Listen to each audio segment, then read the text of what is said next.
Yoruba people of the southwest Nigeria have a saying that on the death of the elephant, various types of knives will surface.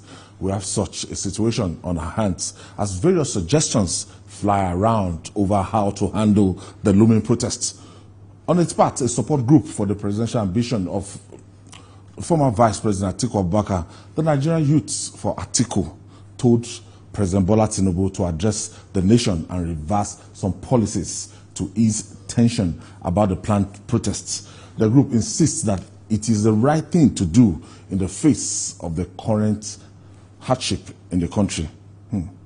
Jide, on the death of an elephant, many souls will emerge. You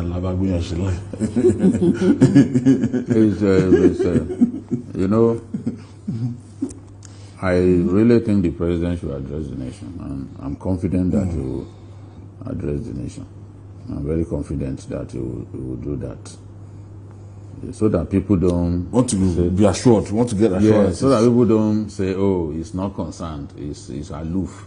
You know, he's been held hostage and all that rubbish. This is not a president. As we're talking now, the federal anybody can council meeting is going on. So this is not a president that anybody can hold hostage. To say the president has been held hostage is a stupid thing to say. I'm sorry to use those words, because this is a man. Tinubu is a man who exercises his right to his opinion, to his views, even as president. As a governor of Lagos. That's why I said my friend was a speechwriter, and many times Ashwaju will not use this speech. He will speak from his heart. So this is not a person. You may say that yes, you did not have access to him, but the moment a person becomes president, access becomes limited. Difficult to... Don't kid yourself. Access becomes limited, but that's not the same thing as saying that he's been held hostage. By who? In this government, who is the person who can hold him hostage? A man who is so opinionated. Look at the decision that I took today, for example, that they should sell crude oil to Dangote in Naira. Yes, immediately. Led for the NNPC. That will not happen, because the royalties, the profit, the rent, everything in that oil sector is denominated in dollars. So the NNPC will feel, oh, I will have issues with recovery if I have to now sell to you in dollars. I mean in Naira. But the president has taken a decision.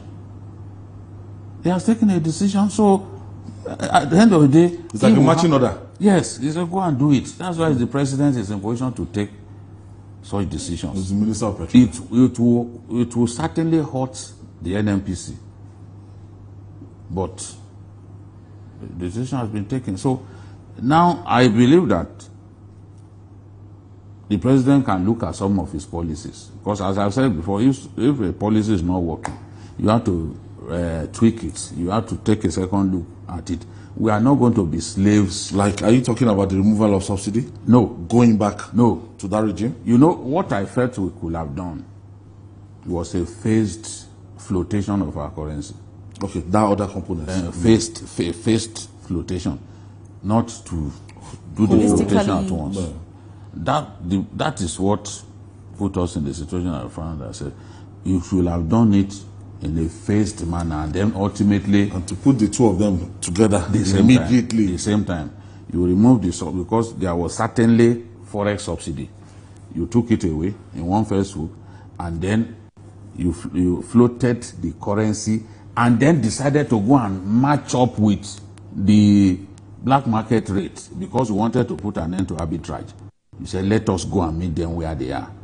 Initially, it was 900 naira to $1 now. Do you remember, after the removal of this thing, after the floating of the naira, it was 900.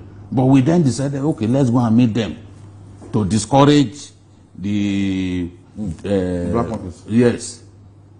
And those times we had situations when even the official rate was higher than the black market, was lower than the black market rate, which encouraged many Nigerians. But for me, we should have taken those steps little by little. If you ask me, they are not undesirable, but to do them at once, and once we did them, we then had the problem of diesel price, for example, going up. Now we found ourselves paying subsidy again in another guise. Subsidy that we removed from source because of the devaluation of our currency.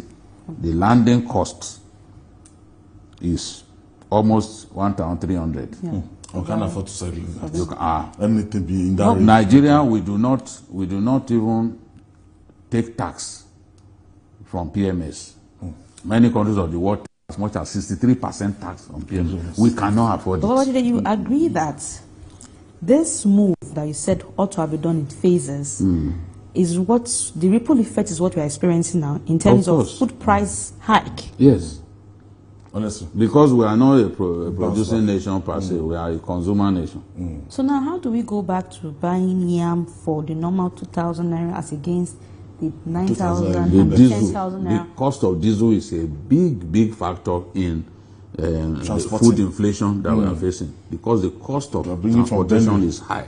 Because if you really look at it, this protest is about that hike in food prices. But a lot of people are making it to look as if it's something else by this demand. If we are just sticking to this hike in prices, I'm telling you, there's a political side to it. And people are, that's what we're saying. That money is just about hiking. Inflation, and your money is being spent to mobilize people for protest. Yes, and to demobilize people too. Yes, and I agree with you. And to demobilize people too, both ways. Of course, now it's a battle of two elephants now. I agree with you. The president. Because if we don't do that, you know where it will end up. Honestly. True, because you only know how a protest will start. You cannot tell how it will end. Yes, but the president needs to address us. It's due. So Nigerians will know that he means well for us and for us. Yes, and you know what I'm looking forward to? If he addresses us, he should be able to make some far-reaching decisions. Yes. And of course, make some consequential decisions, as they say in the courts. You know, so consequential orders, consequential directives carried out, so that can give people hope that yes, this president is not just sitting there; he wants to take some steps to help us to solve these problems. I look forward to that. Hopefully before the 1st of August. Yes, I know the president, it could be on the eve of it, but I'm certain that he will talk to Nigerians. He will talk to Nigerians. Nigerians are waiting.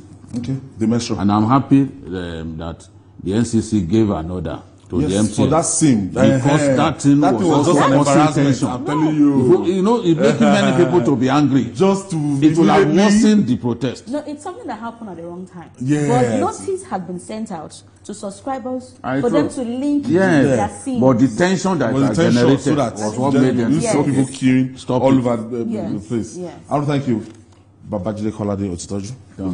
Thank you. And Celestina, thank you. Thank you for the rescue job. And that's our package today. Join us tomorrow for another episode of the program. You can watch the repeat broadcast tonight at 11 p.m. Join us every Sunday from 1:30 to 3:30 for Journalist Hangout on Sunday. We're on YouTube, youtube.com/TVC News Nigeria. I'm Ayodele Zubakun. Bye for now, and God bless Nigeria.